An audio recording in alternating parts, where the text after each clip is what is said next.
शर्म नहीं है, कोई शर्म नहीं है, कोई शर्म नहीं है और ना कभी होगी। 4 आतंकवादी जंगल में से निकलते हैं और शुभम को वहीं अपनी पत्नी के सामने मार डालते हैं।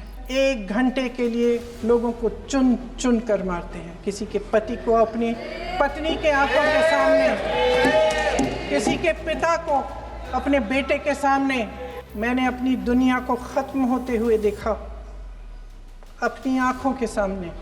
क्या सरकार को मालूम नहीं था कि यहाँ रोज 1000 से 1500 पर्यटक जाते हैं? कश्मीर में 25 हमले 2020 और 2025 के अंदर। इतिहास की बात आप करिए, मैं वर्तमान की बात करना चाहती हूँ। 2008 के मुंबई के हमलों का जिक्र किया, बार बार कहा कि मनमोहन सिंह जी की सरकार ने कुछ नहीं किया। ये तो जानकारी होगी ना कि उसी समय जब वो आतंकवादी हमला चल रहा था तभी उन आतंकवादियों को मार डाला था। एक बचा था और उसको भी फांसी दे दी थी 2012 में। महाराष्ट्र के मुख्यमंत्री ने इस्तीफा दिया। गृह मंत्री महोदय श्री अमित शाह जी के नाक के नीचे पूरा मणिपुर जल गया। दिल्ली में दंगे हुए, पहलगाम में हमला हुआ और आज भी वे उसी पद पर बैठे हैं। क्यों? लेकिन इस सवाल का जवाब नहीं दिया कि ये सीज फायर हुआ क्यों, ये जंग रुका क्यों और तब क्यों रुका जब दुश्मन के पास कोई चारा नहीं था हमारी श्रेय में आने के बजाय। और आज अगर मैं इस सदन में खड़ी हूं और उन 26 लोगों की बात कर रही हूं, मैं इसलिए कर रही हूं क्योंकि मैं उनका दर्द जानती हूं, महसूस करती हूं।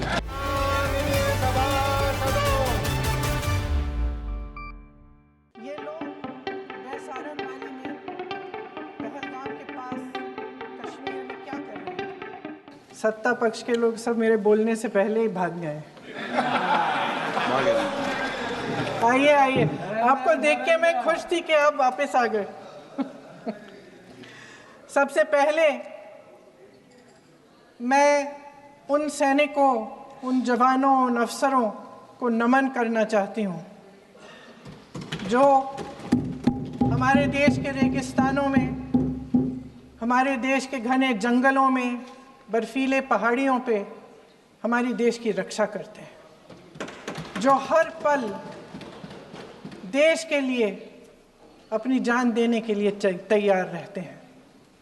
1948 से लेकर अब तक, जब से पाकिस्तानी रेडर्स ने कश्मीर पे हमला किया, तब से लेकर अब तक हमारे देश की अखंडता की रक्षा करने में उनका बड़ा योगदान है। हमारी आज़ादी अहिंसा के आंदोलन से हासिल हुई, लेकिन जैसे मैंने कहा, उसको कायम रखने के लिए हमारी सेना का बहुत बड़ा योगदान है। अध्यक्ष महोदय, कल मैं सदन में बैठी हुई सबके भाषण सुन रही थी। आदरणीय रक्षा मंत्री महोदय ने बोला, सत्ता पक्ष के कई मंत्रियों ने बोला। 1 घंटे का रक्षा मंत्री जी का लंबा भाषण था। सुनते सुनते एक बात मुझे बहुत खटक रही थी। उसके बाद जब दूसरे भाषण भी सुने आपके सत्ता पक्ष के, तब भी ये बात बार बार मेरे मन में आ रही थी कि सारी बातें कर ली, ऑपरेशन सिंदूर की बात कर ली, आतंकवाद की बात कर ली, देश की रक्षा की बात कर ली, इतिहास का पाठ भी पढ़ा दिया, लेकिन एक बात छूट गई। उस दिन 22 अप्रैल 2025 को जब 26 देशवासियों को अपने परिवार के सदस्यों के सामने खुलेआम मारा गया, तो ये हमला कैसे हुआ, क्यों हुआ?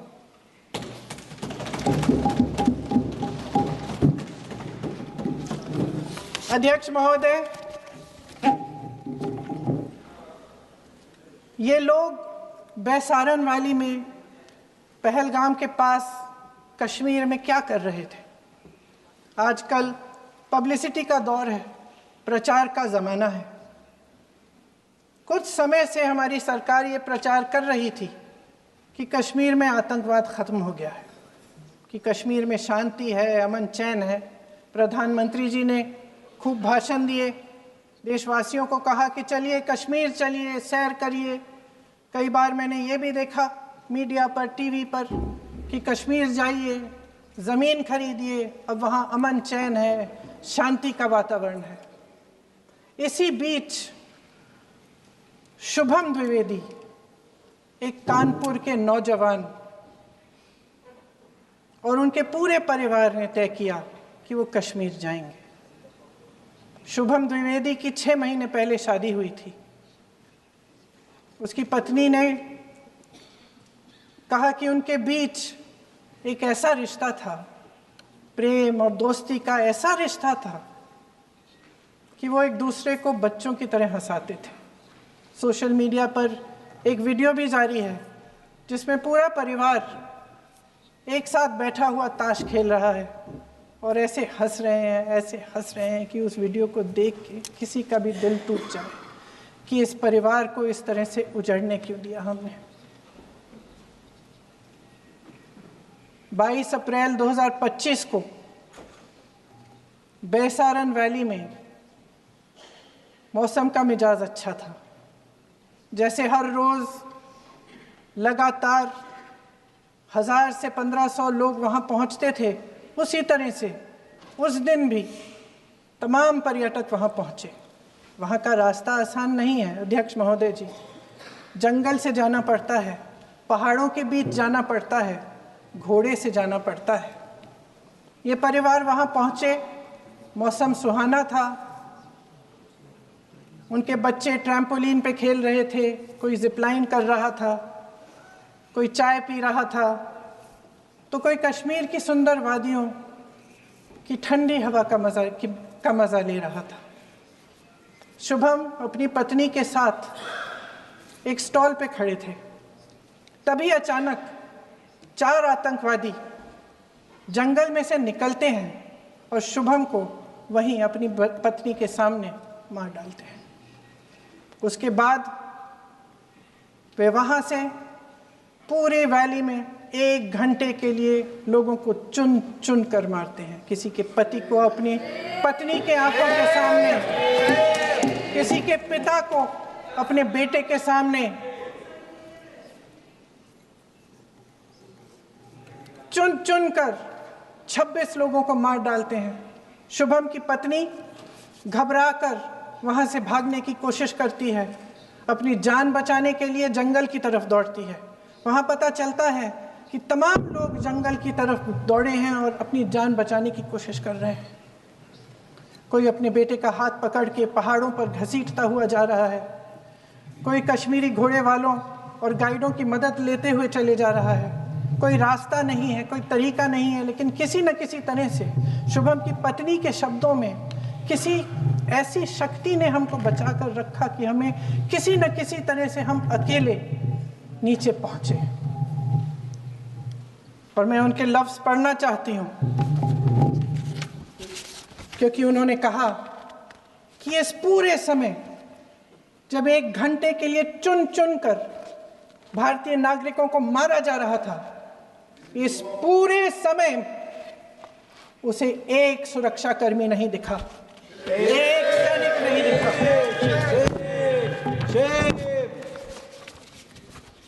शुभम की पत्नी ने कहा, कोट, मैंने अपनी दुनिया को खत्म होते हुए देखा, अपनी आंखों के सामने एक सिक्योरिटी गार्ड नहीं था।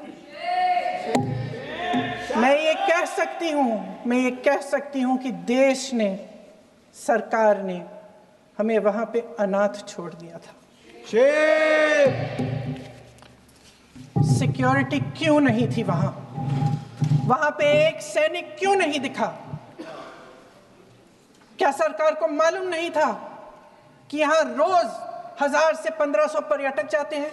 क्या सरकार को मालूम नहीं था कि यहाँ के को पहुँचने के लिए जंगल के रास्ते से जाना पड़ता है? अगर कुछ हो जाएगा तो लोग वहाँ से निकल नहीं पाएंगे।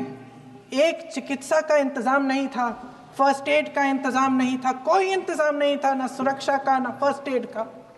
इन लोगों को भगवान भरोसे छोड़ दिया गया। ये लोग वहाँ पे इस सरकार के भरोसे गए और इस सरकार ने उन्हें भगवान भरोसे छोड़ दिया।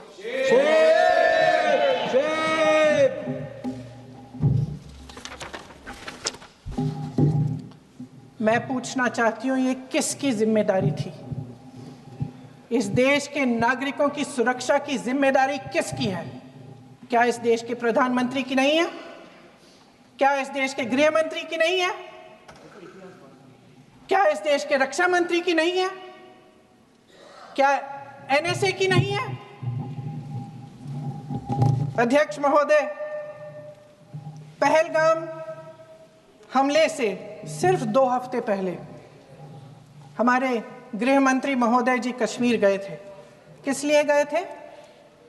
जो सुरक्षा की व्यवस्था है इसको देखने के लिए गए थे, इसको रिव्यू करने के लिए गए थे और उन्होंने वहां कहा कि आतंकवाद पर विजय प्राप्त हुई है। ये 2 हफ्ते पहले है। 3 महीने बाद JNK के गवर्नर साहब एक आम इंटरव्यू में ऐसे ही चलते चलते कह देते हैं कि हाँ, बैसारन वैली में बहुत लापरवाही हुई और इसके लिए मैं जिम्मेदारी लेता हूँ। ऐसे ही चलते चलते, और वो बात होती है, ख़त्म भी वहाँ होती है और वहीं ख़त्म हो जाती है। उनसे जिम्मेदारी ली भी नहीं जाती, कोई सवाल नहीं उठाता, कोई जवाब नहीं देता। अध्यक्ष महोदय, उस हमले की जिम्मेदारी एक आतंकवादी गुट जिसका नाम TRF है थोड़े दिनों बाद लेती है। कौन है ये TRF? 2019 में ये गुट बना। 2020 में इसने कश्मीर में आतंकवाद का काम शुरू कर दिया और अप्रैल 2020 से लेकर 22 अप्रैल 2025 तक इन्होंने 25 आतंकवादी हमले किए।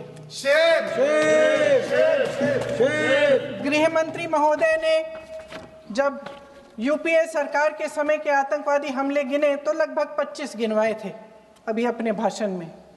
इस गुट ने कश्मीर में 25 हमले 2020 और 2025 के अंदर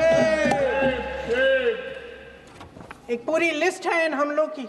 मेरे पास इतना समय नहीं है इसलिए मैं एक एक को नहीं पढ़ना चाहती, लेकिन मैं इतना कहूंगी कि इनमें रियासी का हमला भी था 2024 का, जिसमें 9 लोग मारे गए और 41 लोग घायल हुए। कुल मिलाकर 2020 से लेकर 22 अप्रैल 2025 तक TRF ने 41 सेना और सुरक्षा कर्मियों की हत्या की, 27 सिविलियन की हत्या की और 54 लोगों को घायल किया था। भारत सरकार ने TRF को आतंकवादी संगठन का दर्जा कब दिया? 2020 में दिया, 2021 में दिया, 2022 में दिया, 2023 में दिया। 3 साल बाद, 3 सालों के लिए ये आतंकवादी गतिविधियां कर रहे हैं और आप इनको आतंकवादी संगठन तब कहते हैं 2023 में। इसकी क्या वजह थी? ये सब सरकार के संज्ञान में था और आप मुझे बताना चाहते हैं, सत्ता पक्ष के नेता बताना चाहते हैं कि ये सब आपके संज्ञान में था, लेकिन कोई भी एक ऐसी एजेंसी नहीं है हमारी सरकार की जिसको पता चला कि ऐसा हमला, ऐसा भयानक हमला होने जा रहा है हमारे देश में, कि पाकिस्तान में बैठे हुए इस हमले की योजना बन रही है कि हम भारत जाके हैवानियत करेंगे, 26 लोगों को मार डालेंगे और हमें पता ही नहीं है।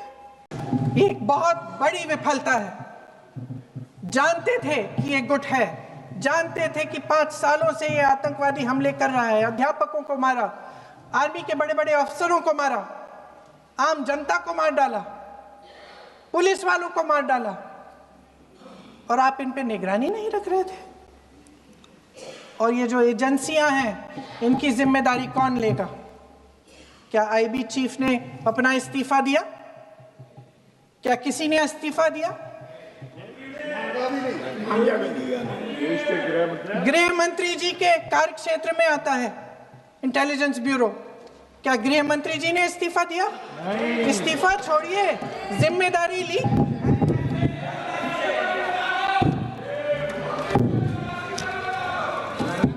साहब देखिए, इतिहास की बात आप करिए, मैं वर्तमान की बात करना चाहती हूँ।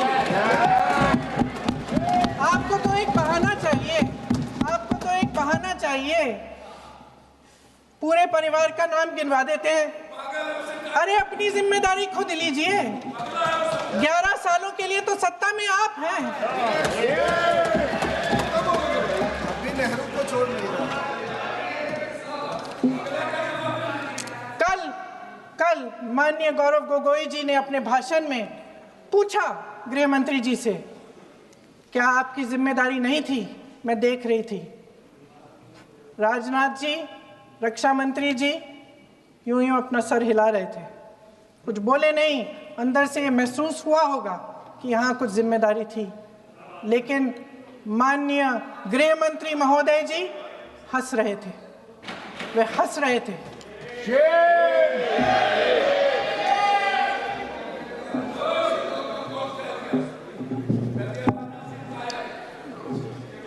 अध्यक्ष महोदय, कल सत्ता पक्ष और आज भी सत्ता पक्ष के नेताओं ने 2008 के मुंबई के हमलों का जिक्र किया, बार बार कहा कि मनमोहन सिंह जी की सरकार ने कुछ नहीं किया।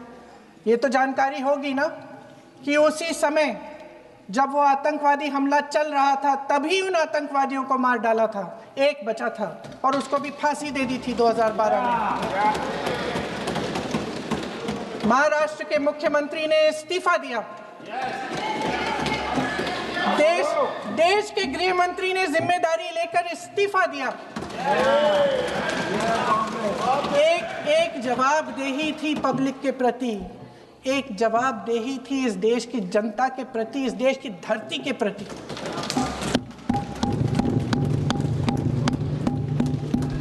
राजनाथ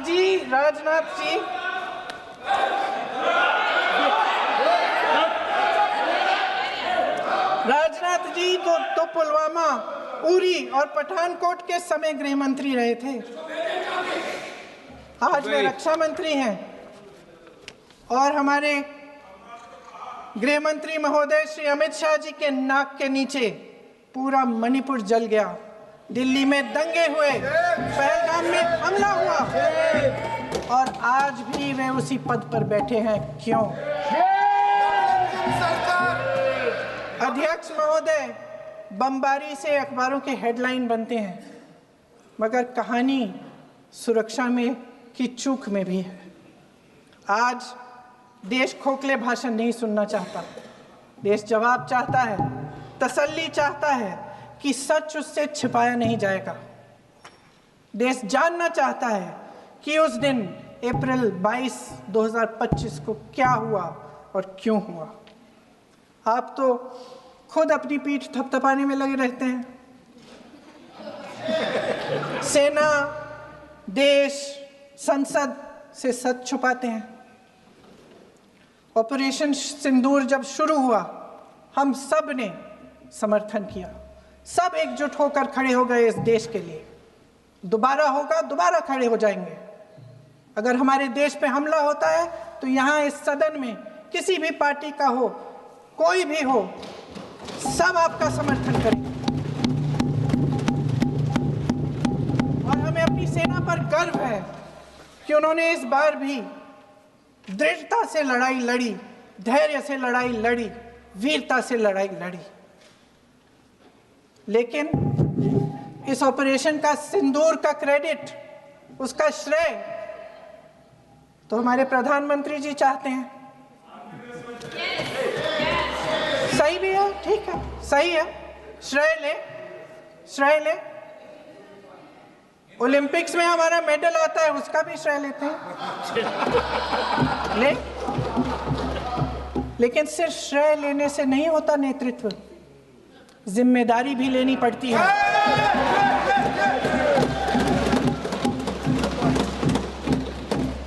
देश के इतिहास में ये पहली बार हुआ देश के इतिहास में यह पहली बार हुआ कि जंग होते होते ही रुक गई।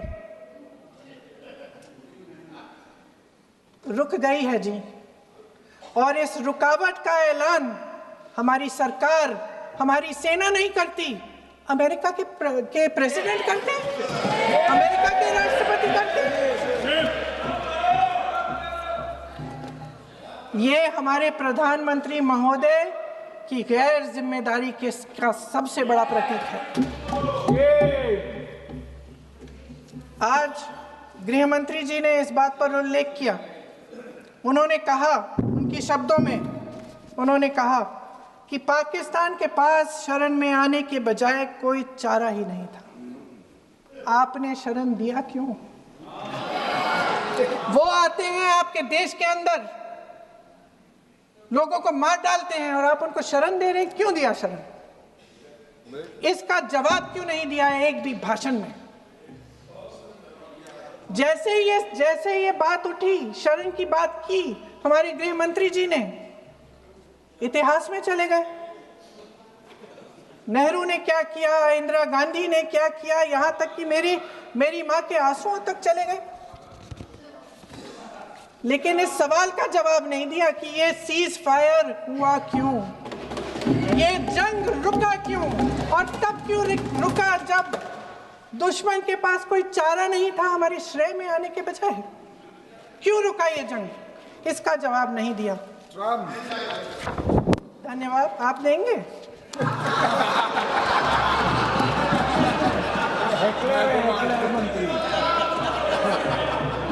देना भाई देना, आपको टाइम मिलेगा तो। टाइम नहीं मिलेगा आपको शायद। वैसे महोदय, मेरी माँ की आंसू की बात किए, मैं इसका जवाब देना चाहती हूँ। मेरी माँ के आंसू तब गिरे जब उनके पति को आतंकवादियों ने शहीद किया, जब वे मात्र 44 साल की थी। और आज अगर मैं इस सदन में खड़ी हूं और उन 26 लोगों की बात कर रही हूं, मैं इसलिए कर रही हूं क्योंकि मैं उनका दर्द जानती हूं, महसूस करती हूं।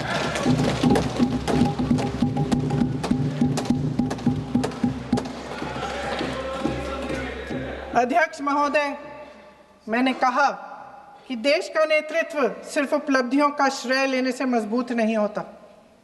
सफलता और विफलता दोनों की जिम्मेदारी लेने से बुलंद होता है। ये सोने का ताज नहीं है, कांटों का ताज है।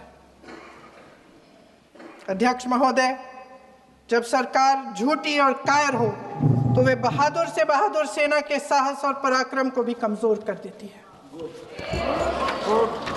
देश को प्रतिशोध के साथ साथ सबके प्राणों की रक्षा का प्रण चाहिए। सेना की शक्ति के साथ सरकार की सच्चाई भी चाहिए। महान देशभक्त शहीद इंदिरा गांधी जी, जिन्होंने सफल कूटनीति के बल पर अमेरिका के राष्ट्रपति निक्सन का मुकाबला करके पाकिस्तान का विभाजन करवाया, बांग्लादेश बनाया, 1 लाख पाकिस्तानी सैनिकों को आत्मसमर्पण करने पर मजबूर किया, उन्होंने कभी इसका श्रेय लेने की कोशिश नहीं की। ऑपरेशन सिंदूर का मकसद अगर पाकिस्तान को सबक सिखाना था तो शायद ये मकसद अभी अधूरा है, क्योंकि हमारी कूटनीति विफल रही है। इसका प्रमाण यही है कि ऑपरेशन सिंदूर के बाद एक पाकिस्तानी जनरल, जिसके हाथ खून से रंगे थे, अमेरिका के राष्ट्रपति के साथ बैठकर लंच खा रहे थे। अगर ऑपरेशन सिंदूर का मकसद आतंकवाद को खत्म करने का था तो पाकिस्तान को संयुक्त राष्ट्र के आतंकवाद विरोधी समिति का अध्यक्ष चुने जाने से इस मकसद को धक्का लगा है। इसकी जिम्मेदारी कौन लेगा? क्या हमारे प्रधानमंत्री लेंगे? क्या उनमें ये हिम्मत है? नहीं है। अगर इस ऑपरेशन के दौरान हमारे जहाजों का नुकसान नहीं हुआ तो सदन में इसे साफ साफ कहने से क्या डर है? क्यों नहीं कहा है?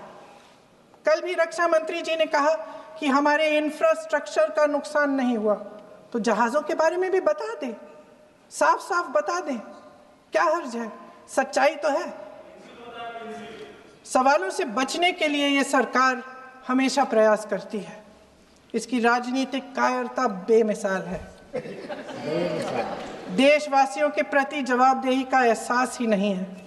सच्चाई ये है कि इनके दिल में जनता के लिए कोई जगह नहीं है। सब राजनीति है, सब पीआर है, सब प्रचार है, सब पब्लिसिटी है। देश की जनता के लिए आपके हृदय में कुछ नहीं रहा। बहुत समय हो गया है आप इस प्रचार में ही लिप्त हैं, जनता को देख नहीं पा रहे हैं। जी माननीय, जो पहलगाम में हुआ, खत्म करती हूँ, जो पहलगाम में हुआ उससे हर एक देशवासी के दिल पे चोट पहुंची है। हिमांशी नारवाल की गुहार ने हम सबको शर्मिंदा किया है। इसीलिए मैं आज यहाँ खड़े हुए एक आखिरी बात करना चाहती हूँ।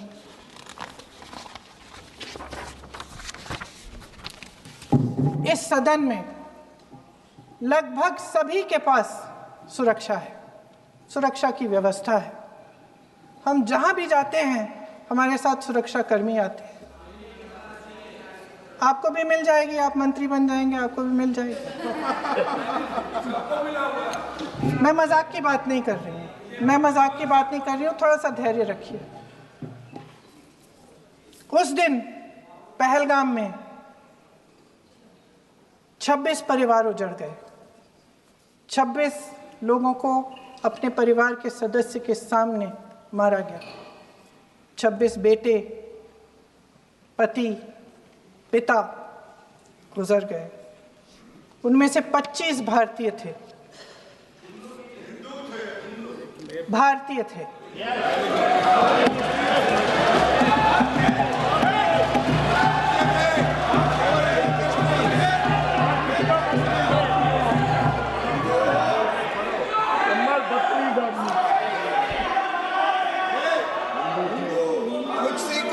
जितने भी लोग बैसारन वैली में थे और जो 25 भारतीय मारे गए, उनके लिए कोई सुरक्षा नहीं थी।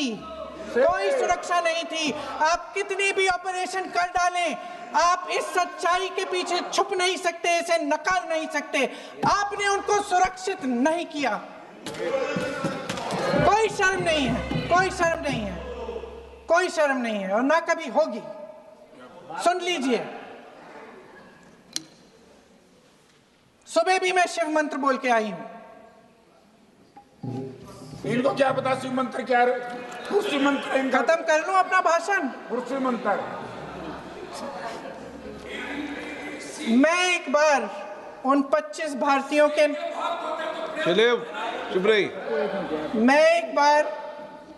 उन 25 भारतीयों के नाम इस सदन में पढ़ना चाहती हूं, ताकि यहां बैठे हर सदस्य को यह एहसास हो कि वे भी हमारी तरह इंसान थे, किसी राजनीतिक बिसात के मोहरे नहीं थे। वे भी इस देश के बेटे थे, वे भी इस देश के शहीद हैं। उनके परिजनों के प्रति हम सब की जवाबदेही बनती है। उन्हें सच्चाई जानने का हक है। समीर गुहा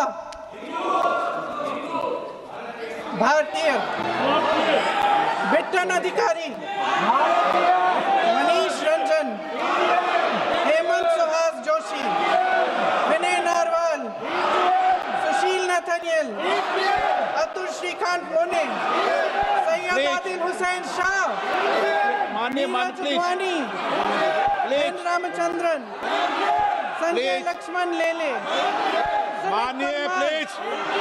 दिनेश अग्रवाल, दिलीप दिल से, प्रशांत कुमार सतपति, JS चंद्रमौली। अब आप बोलिए, अब आराम से। JS चंद्रमौली, यतीश परमार, S मधुसूदन राव, सदस्य नारेबाजी का सदन नहीं है। शैलेश कलाटिया, ये तरीका ठीक नहीं है आपका। मंजुनाथ राव, कौस्तभ गणबोटे,